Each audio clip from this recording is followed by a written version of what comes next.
これでわかるヨハネス・フェルメール。17世紀のバロック期、オランダ絵画の黄金期を代表する画家。オランダの風俗画といえばこの人ですね。フェルメールの作品は贋作も多く、間違いなく彼の作品とされているのは残念ながら35点のみ。フェルメールは自画像を残していません。こちらの絵は鳥持ち女という絵の左側に出てくる人物、フェルメールの自画像という説があります。フェルメールの絵には手紙と女性がセットでよく出てきます。この頃、他の人に見られないように風炉といってろうを溶かして封をする習慣ができ、流行していました。ちなみにフェルメールの絵によく出てくるのがこの毛皮付きの黄色いサテンのガウン。これは妻のものでした。絵の中の手紙がラブレターで妻のガウンが出てくることから妻の浮気を疑っていたなんて説もあります。手紙の中でも面白い作品、恋文をご覧ください。鑑賞者がカーテンをめくって覗いているような構図。着飾った女性は手紙を受け取り、戸惑いの表情で使用人を見つめる。使用人は腰に手を当て、妙な笑みを浮かべていることから、この二人はただの雇用関係ではなく、秘密を共有し、親密になっているようにも見えます。脱がれている靴は性的に奔放なことを表し、シタンという楽器は性的な意味を持ち、放置されたほうきなどは使用人を監督できていない妻としての役割放棄。壁にかけられた絵には旅人の姿、愛する人は遠くにいることを暗示。つまりこの女性が既婚者ならば愛する人は夫ではないということになりますね。では、フェルメールの生涯を覗いてみましょう。1632年、オランダのデルフトに生まれる。父は絹織物や絵画を扱う商人で居酒屋も経営。フェルメールが生まれたデルフトはオランダ東インド会社の拠点となったところで経済的に潤っていました。17世紀のオランダはまさに貿易の黄金時代にあり、市民の生活水準もかなり高かったため、絵画は一部の富裕層が家に飾るだけではなく、個人経営の商人までもが絵画を集めて店先に飾ったようです。それで家や店に飾りやすい小さいサイズの絵が多かったんですね。こちらの有名な絵、牛乳を注ぐ女ですが、パン屋さんにあったようです。当時は硬いパンをミルクに浸して柔らかくして食べる習慣があったとか。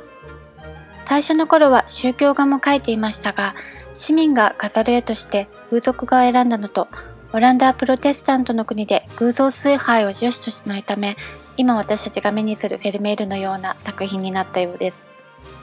フェルメールの生涯に戻ります。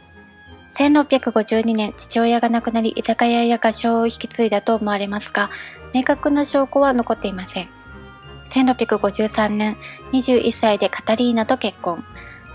妻はカトリックの家柄で、フェルメールがプロテスタントからカトリックに改宗したとか、逆に妻がプロテスタントに改宗したとか話がありますが、はっきりはしていません。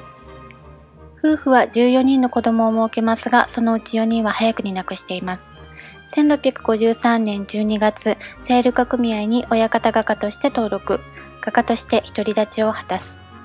親方画家というのは組合に会費を納め、工房を持っている人。画家志望の人はこの工房で弟子として修行をします。1657年、醸造業者で投資家のファン・ライフェンがパトロンになる。1672年、フランス軍がオランダに侵攻。絵画どころではなくなり、絵がどんどん売れなくなります。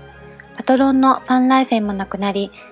義母の資産に頼っていましたが、かつてほど裕福ではなくなり、大量の負債を抱えたまま、1675年、43歳の若さでこの世を去ります。残された妻が借金の返済をしつつ子供を育てます。11人の子供のうち、8人がまだ未成年でした。その数ヶ月後、破産宣告をされています。こちらの絵画芸術という絵は、お金に困りながらもフェルメールが最後まで手放さなかった絵。彼の死後、妻が借金返済のために売り渡しますが、いろいろな人に渡り、なんとナチスのアドルフ・ヒトラーにまで渡ります。若い頃画家を目指していたヒトラーはフェルメールがお気に入りでした。この絵にもいろいろな象徴的なものが隠されています。壁にかけられた大きな地図は、オランダ独立により南北に分断されたネーデルランドの統一を願ったもの。シャンデリアにはハプスブルク家の象徴である総統のワシが飾られていますが、ろうそくを立てていないことからハプスブルク家の没落を表しています。少女が手にしているラッパは名声。分厚い本は歴史を意味し、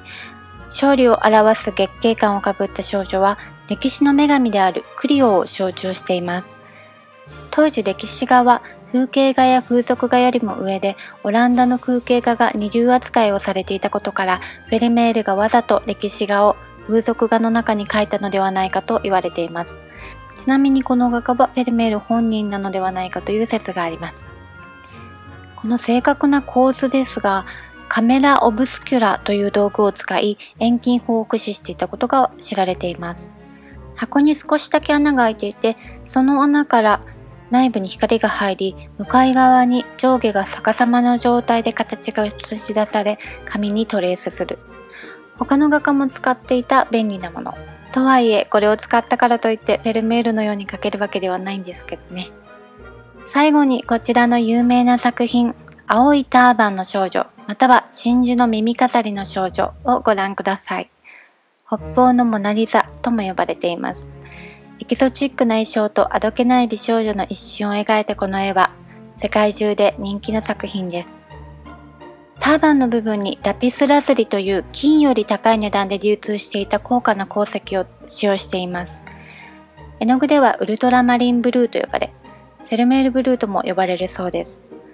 生活が厳しくなってもこの青を控えることができず、ふんだんに使っていたという話です。さて、この少女は誰なのでしょう。当時のオランダでターバンを身につける習慣はなかったそうです。高価な顔料を無名のモデルに使うものかどうかということで、恋仲のメイドとかフェルメールの娘とかの説があります。この大きなイヤリングの真珠はガラス玉だったかもと言われていますが、真珠として描いていますよね。誰であるにしろ大切な人を描いたような気がします。この絵、この真珠がなくなると魅力が半減するんですよね。真珠、目、唇の光のトライアングルで不思議な魅力を引き出しています。お疲れ様でした。最後にフェルメールの作品を見ながらお別れしましょう。ご視聴ありがとうございました。